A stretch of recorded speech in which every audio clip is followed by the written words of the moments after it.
Welcome back to Gear Up Windows YouTube channel. In this video, we will guide you on how to create a desktop shortcut for local users and groups on Windows 11 or 10. For this, you need to right click on this one free space on the desktop, then select new and then shortcut option. In the box, you need to type lusrmgr.msc.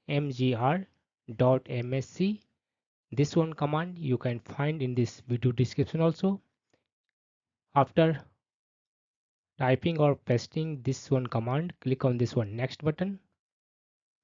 Then name it local users and groups or something else, whatever you want. Then click on this one finish button.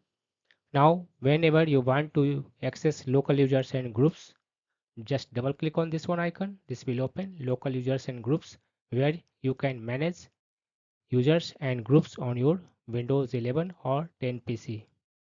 That's all about this video.